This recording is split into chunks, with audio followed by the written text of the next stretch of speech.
ଜୟଗୁରୁ। ମୁଁ ଦେବରାଜ ୱେଲକମ୍ କରୁଛି ମୋ YouTube channel Devraj live vision. ଆପଣମାନେ କେମିତି ଅଛନ୍ତି? ମୁଁ ତ ଭଲ ଅଛି, ଆଶା କରୁଛି ଠାକୁର ଦ୍ୱାରା ଆପଣମାନେ ଭଲରେ ଥିବେ। ଭଗବାନ ସମସ୍ତଙ୍କର ମଙ୍ଗଳ କରନ୍ତୁ। ଆସନ୍ତୁ ଯିବା ଗୋଟେ ନୂଆ ବ୍ଲଗ୍କୁ। ଆଜିର ନୂଆ ବ୍ଲଗ୍ରେ ଯିବା କେଉଁଠି ଯିବା? ଗୋଟେ ବିଶେଷ ସତ୍ସଙ୍ଗ।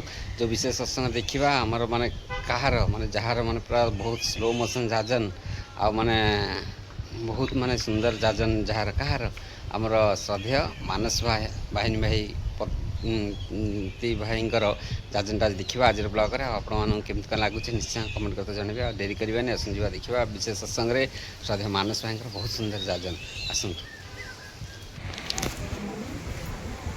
ଗତିର ଭକ୍ତା ପ୍ରଭୁ ପୃଷ୍ଠ ଈଶ୍ୱର ପୁରୁଷୋତ୍ତମ ଆବ୍ରହ୍ମ ସ୍ତମ୍ଭ ପ୍ରଧାତା ସଦ୍ଗୁରୁ ନମସ୍তুତେ। परम दयाल परम प्रेममय श्री श्री ठाकुर, परमाराध्या जगत जननी श्री श्री बड़मा, परम पूज्यपाद जगाचार्य श्री श्री बड़दा, परम पूज्यपाद श्री श्री आचार्य देवंक रातुल पाद पद्मरे मोर अनंत कोटि प्रणाम निवेदन करे। आजिर एही पवित्र सांध्य सत्संग हरिवास रे उपस्थित वरेण्य ऋतिक देवता, वरेण्य गुरु भ्राता मंडली, भक्तिमती मातृमंडली, साधु सजन मंडली, छोट छोट पिला मानक उद्देश्य रे मोर श्रद्धा प्रीति जयगुरु निवेदन करे। आजिर एही विशेष आसर परम पितांक पाद पद्मरे एही नाम संकीर्तन सत्संग आयोजन परम श्रद्धेय पद्मचरण कुंडू भाई, जहाँ को आम पदू भाई भाव चिन्हीचे, से भाईंकर आज प्रथम श्राद्ध वार्षिक। से उपलक्षे तांकर परिवार सदस्य माने परम व्याकुलतार सहित प्रभुंक पादपद्मरे एही सत्संग निवेदन करिसेंती। मोर से भली साध्य चरित्र नाही, तेबे ठाकुरंक पाखरे बार बार प्रार्थना करे पदू भाई जोठी भी थांतु तांकर आत्माटी जे सद्गति लाभ करू, परम पितांकर पादपद्मरे स्थान पाऊ, यह ही आजिर सत्संग रे मोर प्रार्थना। तेबे सर्वप्रथमे मु क्षमा प्रार्थना चाहिए। कार्य व्यस्तता भितर दे सत्संगर से प्रारंभिक पर्यायर मु अनुपस्थित थी, किंतु मन भितर भाई मानकर डाक सत्संगर कथा तेणु चेष्टा रखी आसी पहुँचापी। परम पितांकर अशेष दया भितर दे सत्संग बसबार टे सुजोग पाई। बाटर आसला बेले गोटे कथा बारंबार मन पड़ूला, जहाँ को आम मैंने उणाधिके से हिंदी सिनेमा भितर शुणीचे जे कुछ पाकर खोना है, कुछ खोकर पाना है, जीवन का मतलब तो आना और जाना है। एक कथाटा जे कहीं भी शुणीची से निश्चय उपलब्धि कर प्रकृत में जीवन में किसी पाइचे आउ किसी हरइचे, पुणी क्या हरइचे तार प्रतिबदल में किसी पाइचे। जदि यही कथाटा को यही पदू भाई जीवन सहित तोड़ी दि जाए जे जीवन में से श्री श्री ठाकुर को पाई आ प्रकारांतरे जीवन से जो प्रवृत्तिमुखी चलनी को हरई। आज पदू भाई सहसर नहांती सत, किंतु तांको परिवार निश्चित भावुवे जे आमे पदू भाई को हरईचे, गुरु भाई माने भावुवे आमे पदू भाई को हरईचे, किंतु एई पदू भाई को हरेवा भीतर देई मध्य तांकर परिवार बा एई अंचलर गुरु भाई माने आहुरी इष्टंकर सानिध्य पाई, जार प्रमाण आज ये सत्संग दौची। कारण सी आज शशरे ना सत, किंतु तांको आवर्तन रे बा तांकर विगत हेला परे मध्य तांको परिवार सदस्य ये जे तांकरी उद्देश्य रे ये जे नाम संकीर्तन सत्संग आयोजन करिसेंती, यह निश्चित भाव में प्रमाण दौची जे तांको हरई मध्य आज तांको परिवार निस्व होई नाहंती। এই কথাটা কহিবার তাৎপর্য সেদিন আলোচনা প্রসঙ্গর যে ঘটনাবলী বারম্বার মনকু ঝঙ্কৃত করে। নববর্ষর উৎসব সরি আসিছি, ঠাকুর বসিছন্তি, বহিরাগত অনেক লোকমানଙ୍କର সমাগম ହେଇଛି। এ ভিতরে হঠাৎ ঠাকুরଙ୍କର নজর পড়ে সেই 21 বর্ষর যুবক যে কি লণ্ডিত মস্তক। ঠাকুর সমস্ত লোকଙ୍କ কোলাহଳ ভিতরে তাকে পচারি বসନ୍ତି, আরে তু লଣ୍ଡା কাହିଁକି ହେଇଛୁ? না ঠাকুর মোর বাপা চালিগলে। ना तो बापा केमिति गले? ना ठाकुर बापांकर देह असुस्थ थिला। ना कौन हेइथिला?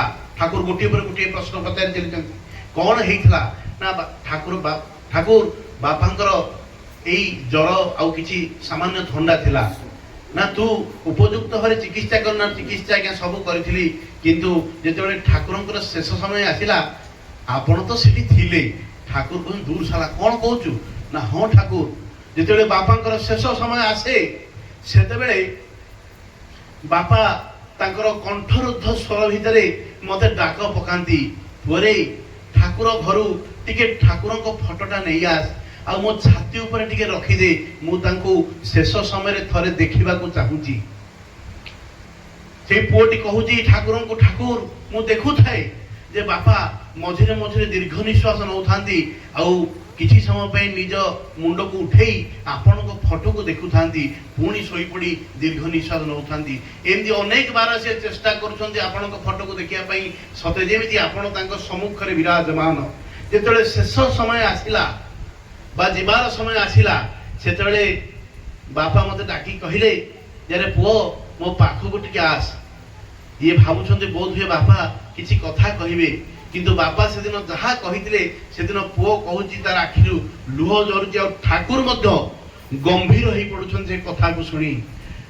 ବାପା ପୁଅକୁ କହୁଛି ଯେ ମୁଁ ତ ଚାଲିଯିବି ଦୟାଲ ଆସୁଛନ୍ତି ସୁନାର ରଥରେ ମତେ ନେଇକି ଯିବେ କିନ୍ତୁ ମୋ ଜୀବନର ମୁଁ ତତେ କିଛି ଦେଇପାରିଲି ନାହିଁ କିନ୍ତୁ ମୋ ଜୀବନର ଶ୍ରେଷ୍ଠ ସମ୍ପଦ ଶ୍ରୀ ଶ୍ରୀ ଠାକୁରଙ୍କୁ ତତେ ମୁଁ ଦଉଛି ଆଜୀବନ ତାଙ୍କୁ ମଥାରେ ବହନ କରି ଚାଲିବୁ। এই কথাটি ଯେତେବେଳେ କହି ପୁଅଟି କ୍ରନ୍ଦନରତ ଆଉ ଠାକୁର ମଧ୍ୟ ଏକବାରକେ ତାଙ୍କ ମୁଖମଣ୍ଡଳ ଲାଲ ହେଇଯାଏ। ପରବର୍ତ୍ତୀ ସମୟରେ ଏକ ଉଜ୍ଜଳ ଆରତ୍ୟଙ୍କ ବିଭା ଠାକୁରଙ୍କ ମୁଖମଣ୍ଡଳ ଦେଖାଯାଏ। ଠାକୁର କୁହନ୍ତି ଶୁଣ ତୋର ବାପା ଜଣେ ପୁଣ୍ୟାତ୍ମା ଥିଲେ ଜୀବନର ଶେଷ ସମୟରେ ମଧ୍ୟ ଯେ ଗୁରୁଙ୍କର ସାନିଧ୍ୟ ଛାଡି ନଥିଲେ। এই କିଛି ଦିନ ତଳେ ଓଲ୍ଡ ଟାଉନରେ ଗୋଟେ ସତ୍ସଙ୍ଗ ହେଇଥିଲା ଆମର ପୁଇନା ହେରିକା ଥିଲେ ଭଜନ କୀର୍ତ୍ତନ ହେଇଥିଲା କୁନାଇ ମଧ୍ୟ ଥିଲେ। ଯୋଉ ମାଙ୍କ ଉଦ୍ଦେଶ୍ୟରେ ସତ୍ସଙ୍ଗ ଥିଲା ସତ୍ସଙ୍ଗ ସରିଲା ପରେ ଯେତେବେଳେ ମୁଁ ସେ ପରିବାର ସହିତ କଥାବାର୍ତ୍ତା ହଉଥିଲି ମୁଁ କହିଲି ମା ଠାକୁରଙ୍କ ଦୀକ୍ଷା ନେଇଥିଲେ ନା ହଁ ଆଜି ଆପଣ କହୁଛନ୍ତି ଦୀକ୍ଷା ସେ ଠାକୁର ବୋଲି ପାଗଳ ଥିଲେ ଶେଷ ସମୟ ପର୍ଯ୍ୟନ୍ତ ସେ ନାମ କରୁଥିଲେ ଆଉ ତାଙ୍କର ଇଚ୍ଛା ଥିଲା ତାଙ୍କ ପରିବାର ଆଜି ପ୍ରକୃତରେ ଠାକୁର ଯୋଉ କହିଦେଇଗଲେ ଯେ ପ୍ରକୃତରେ ତାଙ୍କୁ ଜୀବନରେ ଭଲ ପାଇବାର ପ୍ରମାଣ ଏଇ ଯେ ପରିବାର ଲୋକ ଆଜି ପରମ ଶ୍ରଦ୍ଧାର ସହିତ ଏଇ ସତ୍ସଙ୍ଗ ନିବେଦନ କରିଛନ୍ତି ଏଇ ପଦୁ ଭାଇଙ୍କ ଉଦ୍ଦେଶ୍ୟରେ ଏଇ ସତ୍ସଙ୍ଗ ସାର୍ଥକ ହବ ସେତେବେଳେ ଯେତେବେଳେ ତାଙ୍କ ପରିବାର ଲୋକ ଆହୁରି ଇଷ୍ଟ ପ୍ରାଣ ହେଇ ଉଠିବେ ଠାକୁରଙ୍କୁ ଆହୁରି ଜାବୁଡ଼ି ଧରିବେ। ସେଦିନ ଯେତେବେଳେ ସେ ବାପା କହିଥିଲେ the lord is his asset who is set in him ଭଗବାନ ସେତେବେଳେ ମଣିଷର ସମ୍ପଦ ହେଇ ଉଠନ୍ତି ଯେତେବେଳେ ମଣିଷ ତାଙ୍କୁ ଆପଣାର କରିନିଏ। ଆଜି ପ୍ରକୃତରେ ଜୀବନକୁ ଯଦି ଭଲ ଭାବରେ ଆମେ ଦେଖିବା ଆମମାନଙ୍କର ମଧ୍ୟ ଦିନେ ନା ଦିନେ ପାଳି ପଡିବ ଆମେମାନେ ମଧ୍ୟ ସେଇ ଅନନ୍ତ ପଥର ଯାତ୍ରୀ ହେବା କିନ୍ତୁ ଶ୍ରୀ ଶ୍ରୀ ଠାକୁର କହିଲେ ଯୋଉମାନେ ବୀଜମନ୍ତ୍ର ଗ୍ରହଣ କରିଛନ୍ତି ବା ଯୋଉମାନେ ସଦ୍ଗୁରୁଙ୍କର ଆଶ୍ରୟ ଗ୍ରହଣ କରିଛନ୍ତି ସେମାନଙ୍କୁ କିନ୍ତୁ ଅନ୍ଧକାର ଭିତରେ ଘୁରି ବୁଲିବାକୁ ହେବ ନାହିଁ। ନାମ ରୂପୀ ଆଲୋକ ତାଙ୍କର ସହିତ ବା ତାଙ୍କର ଜୀବନ ସହିତ ବା ସ୍ଥୂଳ ଶରୀର ବିନାଶ ହେଲା ପରେ ମଧ୍ୟ এই নাম রূপী আলোক তাଙ୍କ সহিত জীব ଆଉ ପ୍ରକାରାନ୍ତରେ ସେମାନେ ଯେ ପରମ ଗତିକୁ ଲାଭ ହେବେ ଏଥିରେ ତିଳେ ମାତ୍ର କିନ୍ତୁ କଥା ହେଉଛି ପୁଣି ଠାକୁର ଗୋଟେ ରଖିଲେ କହିଲେ ତୁମର ପରଲୋକ ଯେ ତୁମକୁ ସ୍ୱର୍ଗ ଆଣିଦେବ ତାହାର ସାକ୍ଷ୍ୟ ହିଁ ଏହି ଯେ ତୁମେ ଇହଲୋକରେ ଜୀବନ ଯଶ ଓ ବୃଦ୍ଧିରେ ଉନ୍ନୀତ ହେଉଛ ଯଦି ତାହା ନ ହୁଏ ଏଠାରେ ଯାହା ହେଉଛି ତୁମର ପରଲୋକରେ ମଧ୍ୟ ତାହା ତୁମର ସେ ଜୀବନକୁ ନିୟନ୍ତ୍ରିତ କରିବ। ଠାକୁର ବାଣୀ ଦେଇ କହିଲେ ଇହ ଲୋକେ ଯା ତୁହି କରିବୁରେ ଉନ୍ନତି ବା ଅବନତି ସେହି କର୍ମ ତୋର କରିବରେ ସ୍ଥିର ପରକାଳର ଗତି।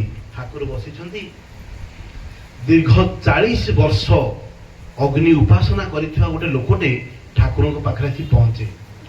ଅଗ୍ନି ଉପାସନା ମାନେ ନିଆର ସାଧନା ତେଣୁ ତାଙ୍କ ଦେହ ହାତ ପୁରା ଜଳି ଯାଇଥାଏ କିନ୍ତୁ ମନ ଭିତରେ ଶାନ୍ତି ନଥାଏ। ଠାକୁରଙ୍କ ପାଖକୁ ଆସି ପଚାରନ୍ତି ଯେ ଠାକୁର ମୁଁ ଘର ସଂସାର ସବୁ ଛାଡ଼ିଦେଲି 40 ବର୍ଷ କାଳ କୋଉ ମଶାଣୀ ବିଭିନ୍ନ ପ୍ରକାର ଅଗ୍ନି ଉପାସନା ଭିତରେ ଜୀବନକୁ ଅତିବାହିତ କଲି କିନ୍ତୁ ଜୀବନରେ ଶାନ୍ତି ଟିକେ ମୁଁ ପାଇଲି ନାହିଁ। ଠାକୁର ଦେଖିଲେ ତାର ଶରୀରର ବେଶଚର୍ଯ୍ୟା ଦେହ ହାତ ଅନେକ ଜାଗା ପୋଡ଼ି ଯାଇଛି ମୁହଁ ଏକଦମ ମାନେ ବିଦର୍ଣ୍ଣ ଦେଖାଯାଉଛି ଯେମିତି ଲାଗୁଛି ଯେ ଅନେକ ଦିନ ହେଲାଣି ସେ ଭୋକ ଉପାସରେ ଅଛନ୍ତି। ଠାକୁର ତାକୁ ପଚାରିଲେ, କାରଣ ପୁରୁଷ ସିଏ। ଠାକୁର କହିଲେ এই অগ্নিটার মানেটা কি তুমি জানো? তাহলে অগ্নির মানে কোন জানিছ? তার ধাতুগত অর্থ অগ্নি অগ ধাতু থেকে আসিছে। আর অগ ধাতুর অর্থ হচ্ছে গতি। যদি অগ্নি উপাসনা করি জীবন গতিশীল নহলা তাহলে সেই অগ্নি উপাসনা সার্থক নুহে। ঠাকুর বুঝাই দেলে, কলে অগ্নি যেতবে জলে তার গতিটা সদাবেলে ঊর্ধ্বমুখী থাকে, নিয়া কেতবে নিম্নমুখী হুয়েনি। আমি মানে দেখিছে যেতবে মଣିষଙ୍କୁ পোড়া যায় সেতবে যে পুণ্যাত্মা সেমানଙ୍କର নিয়াটা বা অগ্নিটা সেটা ঊর্ধ্বমুখী হুয়ে। এটা নিয়ার দাহিক শক্তির গোটে পারামিটর। ঠাকুর কହୁଛନ୍ତି এই অগ্নি মানে গতি। জীবনর এই গতি যদি ঠিক ন হুয়ে তাহলে কিন্তু অগ্নি উপাসনা করি মধ্যে জীবନରେ শান্তি আসে না। সেদিন হতহায় হয়ে পড়িଥିବା জীবନରେ দুঃখ কষ্ট ভোগুଥିବା সে লোকটি ঠাকুরଙ୍କ পাখে জিজ্ঞাসা করে, তাহলে মু কোন ঠাকুর শান্তি পাইবিনি? নাম নেই নাহান্তি। ঠাকুর কহিলে, কেতে সুন্দর উদাহরণটা ঠাকুর দেলে, কলে এই দেখ পৃথিবীর গোটে ফালে বিরাট বিরাট গর্ত, ଆଉ ଗୋଟେ ଫାଳେ ବିରାଟ ବିରାଟ ସୁଉଚ୍ଚ ଅଟ୍ଟାଳିକା, ଗୋଟେ ପଟେ ଗାତ ଆଉ ଗୋଟେ ପଟେ ଅଟ୍ଟାଳିକା। ତାହେଲେ କଣ ପୃଥିବୀ ଏଇ ଗାତ ପଟକୁ ଢଳି ପଡେ କି? ନା ନାଇଁ ଠାକୁର ଢଳି ପଡେ ନା। କାହିଁକି ଢଳି ପଡେ ନା? ନା କାହିଁକି ଢଳି ପଡେ ନା? ତାର କାରଣ ହଉଛି ପୃଥିବୀ ସୂର୍ଯ୍ୟକୁ କେନ୍ଦ୍ର କରି ପରିକ୍ରମଣ କରେ। ଆଜି ପ୍ରକୃତରେ ଆମ ଜୀବନ କାହାକୁ ନେଇ ଗତିଶୀଳ? ଆମ ଜୀବନର ସେଇ କେନ୍ଦ୍ର ବିନ୍ଦୁ କିଏ? ସେ ଠାକୁର କହିଲେ। ଯେତେବେଳେ ଠାକୁରଙ୍କୁ ପଚରା, ଠାକୁର ଆପଣ ଗୋଟିଏ ଶବ୍ଦରେ କୁହନ୍ତୁ ସତ୍ସଙ୍ଗର ଏଣ୍ଟାର ଆଇଡିଓଲୋଜିକୁ, ଠାକୁର ଗୋଟିଏ କଥା କହିଲେ, ବି କନସେଣ୍ଟ୍ରିକ, ଏକ କେନ୍ଦ୍ରିକ ହୁଅ। এই কেন্দ্রীয়তা ভিতর দেই হি জীবন উপভোগ্য হয়ে উঠে। সন্ত কবীরଙ୍କର সেই কথা বারম্বার মনକୁ আন্দোলন করে। চলতি চক্কি সব कोई देखे, किल ना देखे कोई, किल को पकड़ कर जो रहे वो ही रह जाए। মা মানে ঘরে যেতে বিড়ি বাটନ୍ତି, যে বিড়ি মধ্যে গোটে খুঁট থাকে, বলে চকি চারিপটে বুলু থাকে, কিন্তু খুঁট মূଳରେ ଥିବା বিড়ি দিফাଳ ହୁଏନି। ঠিক সেমিতি ଆମମାନଙ୍କର ଜୀବନ ଯଦି ତାଙ୍କୁ ନେଇ କେନ୍ଦ୍ରାୟିତ ହୁଏ ତାହେଲେ ଆମମାନଙ୍କ ଜୀବନ ମଧ୍ୟ ଦିଫାଳ ହୁଏ ନା। ଆସୁ ହିଁ ଯେତେ ବାଧା ବେଦନା, ତୁମ ପ୍ରତିଷ୍ଠା ମୋର କାମନା, ତୁମକୁ ଛାଡ଼ି ଆଉ କି ଭାବନା। ଆମେ ଶୁଣିଛେ ଭାଗବତରେ, ଜୀବ ଯେବେ କୃଷ୍ଣଙ୍କର ନିତ୍ୟ ଦାସ ଭୁଲିଲା, ମାୟାର ପିଶାଚ ତା ଗଳାରେ ଫାଶ ବାନ୍ଧିଲା। ଆଉ ଶ୍ରୀ ଶ୍ରୀ ଠାକୁରଙ୍କର ବାଣୀ, ଗୁରୁ ହଉଛନ୍ତି ସେଇ ମହାମେରୁ। ତାଙ୍କୁ ନ ଧରି ଚାଲିଲେ ଜୀବନ ଧ୍ୱସ୍ତ ବିଧ୍ୱସ୍ତ ହେଇଯିବ। ଆଜି ପଦୁ ଭାଇ ଯେ ଠାକୁରଙ୍କର ଚରଣାଶ୍ରିତ, ଶ୍ରୀ ଶ୍ରୀ ଠାକୁରଙ୍କର ଅନେକ ଇଷ୍ଟ କର୍ମ ଭିତରେ ତାଙ୍କର ସକ୍ରିୟ ଯୋଗଦାନ ରହିଛି। ଏହା ପ୍ରମାଣ ଦଉଛି ଯେ ସିଏ ତାଙ୍କର ଆତ୍ମା ନିଶ୍ଚିତ ଉନ୍ନତ ତେବେ। ପୁଣି ମଧ୍ୟ ଗୋଟେ କଥା ଆସେ, ସେଦିନ ଠାକୁର ବସିଛନ୍ତି, ହଠାତ୍ କିନି ତେନ୍ତୁଳି ଗଛକୁ ଅନେଇ ରହିଛନ୍ତି। ଅନେକ ସମୟ ଯାଇ ତେନ୍ତୁଳି ଗଛକୁ ଅନେଇ ରୁହନ୍ତି। ମଝିରେ ମଝିରେ ଯେଉଁମାନେ ବସନ୍ତି ସେମାନେ ଦେଖନ୍ତି ଠାକୁର ବାରମ୍ବାର ସେ ତେନ୍ତୁଳି ଗଛ ଯାଇ କାହିଁ ଅନଉଛନ୍ତି। ପୁଣି ଠାକୁର ଉଠନ୍ତି, ଟିକେ ପରିସ୍ରା କରିବାକୁ ଯାଆନ୍ତି, ହାତ ମୁହଁ ଧୋଇ ପୁଣି ଥରେ ବସି ସେଇ ତେନ୍ତୁଳି ଗଛକୁ ଅନେଇ ରୁହନ୍ତି। ଠାକୁରଙ୍କୁ ଜଣେ ସାହସ କରି ପଚାରେ, ଠାକୁର ଆପଣ ଅନେକ ସମୟ ହେଲାଣି ସେ ତେନ୍ତୁଳି ଗଛଟାକୁ କାହିଁ ଦେଖୁଛନ୍ତି? ଠାକୁର କହୁଛନ୍ତି, ଆରେ ଜ୍ୟୋତିଷ ଘୋଷର ଆତ୍ମା ସେଇ ତେନ୍ତୁଳି ଗଛ ଉପରେ ରହିଛି, ଆଉ ସିଏ ସେଇଠୁ ରହି ମତେ ଦେଖୁଛି। ସତ ବିଚାର ଦଂଶନ ତାକୁ କଷ୍ଟ ଦଉଛି, କିନ୍ତୁ ଗୁରୁଙ୍କୁ ଦେଖିବାର ସାନ୍ନିଧ୍ୟର ପରମ ସୁଖ ତାକୁ ସତ ବିଚାର ଦଂଶନ ସତ୍ତ୍ୱେ ମଧ୍ୟ ସେ ସେଠି ରହିଛି। ଆଜି ପ୍ରକୃତରେ এই স্থୂଳ ଶରୀର ବିନାଶ ହେଲା ପରେ ଆମେ ମାନେ ବ୍ରହ୍ମ ବିଦ୍ୟାରେ ଶୁଣିଛେ, ଯେତେବେଳେ ମଣିଷର ମୃତ୍ୟୁ ପରର ଜୀବନ ଗୋଟେ ଅଛି। ଯେଉଁମାନେ ଜାଣି ନାହାନ୍ତି ସେମାନେ ଆସ୍ତେ ଆସ୍ତେ ଜାଣିବେ। এই ମାଉସୀ ସତ୍ସଙ୍ଗର ପ୍ଲାଟଫର୍ମରେ ସୁନ୍ଦର ଭାବରେ ପ୍ରତ୍ୟେକ ରବିବାର ଆଲୋଚନା ହେଉଛି ଯେ ମୃତ୍ୟୁ ପରେ ମଧ୍ୟ ଆଉ ଗୋଟେ ଜୀବନ ଅଛି। ସେ ଜୀବନକୁ ଆମେ କେହି ଦେଖିନେ, স্থূଳ ଚକ୍ଷୁରେ ସେ ଜୀବନକୁ ଦେଖି ହୁଏ ନା। ସେଇ ଜୀବନ ହେଉଛି ଏକ ଅଲଗା ରକମର ଜୀବନ। ସେଇ ଜୀବନଟା ନିର୍ଭର କରୁଛି ଆମେ ମାନେ ଏଇ ଜୀବନରେ କୋଉ ରକମର ଚଳନୀ ଆଉ ଜୀବନ ଚର୍ଚ୍ଚା ଭିତରେ ଦେଇ ଜୀବନକୁ ଉପଭୋଗ କରୁଛେ ବା ଗତିଶୀଳ ହଉଛି। ସେଦିନ ସେଇ ଯେ ଜ୍ୟୋତିଷ ଘୋଷ ଯିଏକି ଚାଲି ଯାଇଛନ୍ତି, ତାଙ୍କର ଜୀବନ ମୁଁ ସିଆଡ଼କୁ ଆଉ ଯିବି ନାହିଁ, ଯେ ତାଙ୍କର ଜୀବନ କ'ଣ ଥିଲା। ଠାକୁରଙ୍କୁ ନେଇ ଏକ ପ୍ରକାର ସେ ପାଗଳ ପ୍ରାୟ ଥିଲେ। ପ୍ରଥମ ଦେଖାରେ ଠାକୁରଙ୍କୁ ଏତେ ଭଲ ପାଇ ବସିଥିଲେ। ଗୋପାଳ ସମ୍ପ୍ରଦାୟର ସେ ଥିଲେ। ପ୍ରତ୍ୟେକ ଦିନ କ୍ଷୀର କିଣା ବିକା କଲେ ତାଙ୍କର ପରିବାର ଚାଲେ। ଗୋଟିଏ ଦିନ ବି ଠାକୁରଙ୍କୁ ନ ଦେଖିଲେ ସେ ରହୁନଥିଲେ। ଠାକୁରଙ୍କ ପ୍ରେମରେ ଏକବାର ଏତେ ବିଭୋର ଥିଲେ ଯେ କ୍ଷୀର ନେଇକି ଯିବା ବେଳେ ଠାକୁରଙ୍କ କଥା ଭାବି ଭାବି ଯାଉଥିଲେ, ସାମ୍ନାରୁ ଦୁର୍ଘଟଣା ଘଟୁଥିଲା ଆଉ ସମସ୍ତ କ୍ଷୀର ରୋଡରେ ପଡି ଯାଉଥିଲା। ମନ ଦୁଃଖ କରି ଘରକୁ ଫେରୁଥିଲେ। ବାପା ଅନେକ କିଛି ଗାଳି ଗୁଲଜ କରୁଥିଲେ, ତୋର ଯଦି ଏଇଭଳି ଚଳଣି ରହେ ତାହେଲେ ଆମେ ଚଳିବା କେମିତି? ନିଜର ପିନ୍ଧା ଲୁଗା ପର୍ଯ୍ୟନ୍ତ ଠାକୁରଙ୍କ ଉପରକୁ ଫୋପାଡ଼ି ଦଉଥିଲେ। ଜ୍ୟୋତିଷା କହୁଥିଲେ, ବାପା ତୁମେ ମୋର ଠାକୁରଙ୍କର ଅବମାନନା କର ନାହିଁ, ମୁଁ ସେ ଅବମାନନାକୁ ସହ୍ୟ କରିପାରି ନାହିଁ। ଠାକୁରଙ୍କ ପାଖରେ ଯାଇ କହୁଥିଲେ। ଠାକୁର ତାଙ୍କୁ କହୁଥିଲେ, ଶୁଣ, ସେ ତ ବାପା ତତେ ଜନ୍ମ ଦେଇଛନ୍ତି, ସତ ଧିକ୍କାର କଲେ ମଧ୍ୟ ତୁ ମନ ଭିତରେ ତାଙ୍କ ପାଇଁ କେତେବେଳେ ଆକ୍ରୋଶ ରଖିବୁ ନାହିଁ। କିନ୍ତୁ ନିଜ ମନକୁ ଜଗି ପାରିଲେ ନାହିଁ।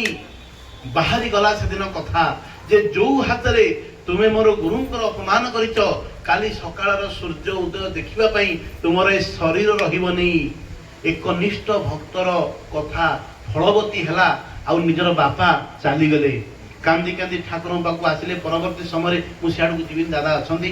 ପରବର୍ତ୍ତୀ ସମୟରେ ତାଙ୍କ ଶ୍ୱଶୁର ପର୍ଯ୍ୟନ୍ତ ମଧ୍ୟ ଚାଲିଗଲେ।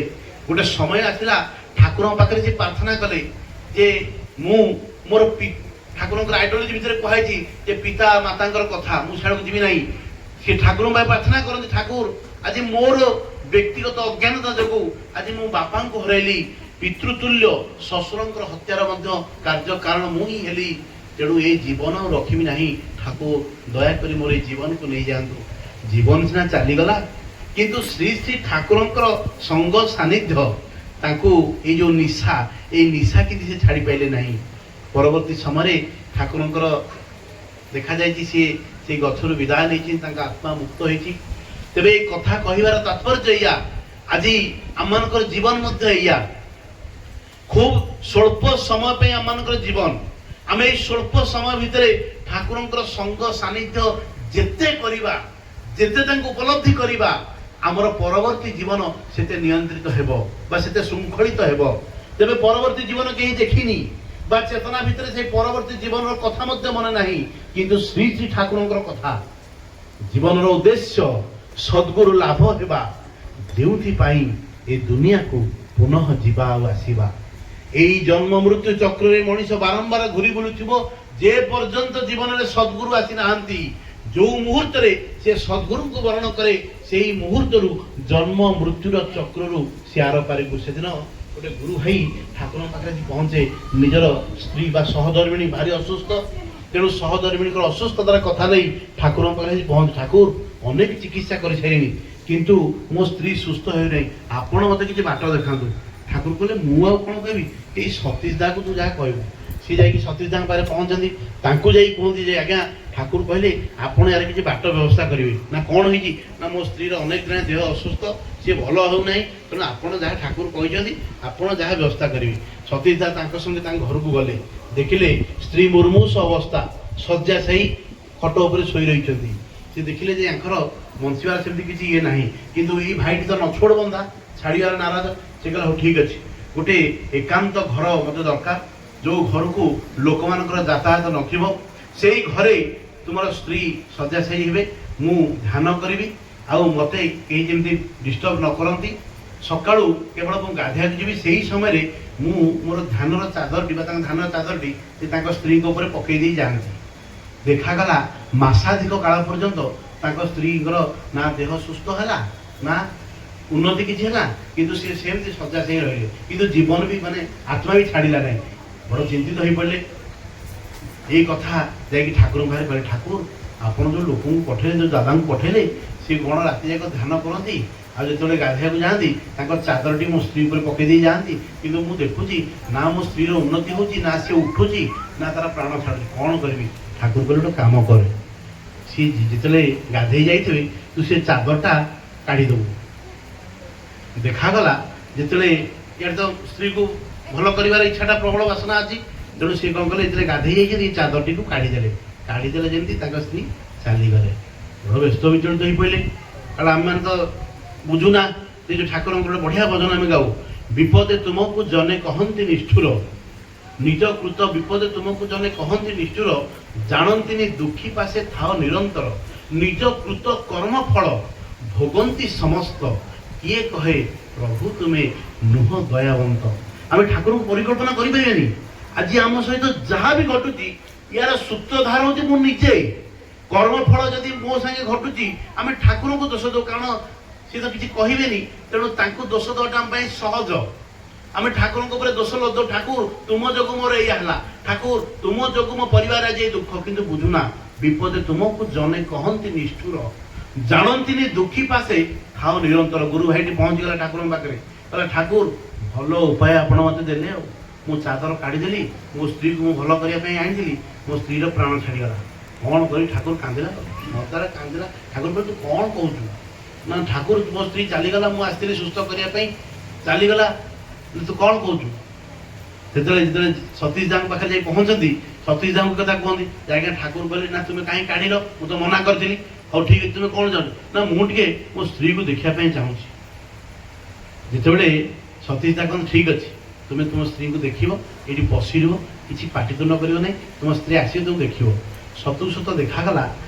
स्त्री आसी स्वामी विरक्ति प्रकाश कले तुम्हें कहीं मत बारंबार मन पकाच कहीं मत डिस्टर्ब कर मु तो दयाल चरण तले महा आनंद अच्छी तुम्हें जे भावुच जे माने ठाकुर निर्देश रे मोर ये मृत्यु होती ना बर मु मुक्त होती आउरी चरण तले रही मु परम सानिध्य को प्राप्त होउची मते बारंबार मन पकाओ नहीं बारंबार डिस्टर्ब कर ना से स्वामी बुझी जाइछन्ति आ परवर्ती समय स्त्री चिरदिन विदाय नहीं कहबार बाहुल्य जहाँ आम आज दुखर कारण होती ठाकुर जानती ये दुख भितर कि मंगल निहित अच्छी आम सत्संग आलोचना शुणीचे से दिन भगवान विष्णु आउ नारद दुई जन जाक मर्त्य परिभ्रमण जाइछन्ति दी जन जाक जो जाई कुबेर घरे पहुंचन देखती कुबेर खूब व्यस्त भगवान विष्णु कहती छद्म विषय तो जाइछन्ति भगवान विष्णु कहती जे किसी जल आहरण कह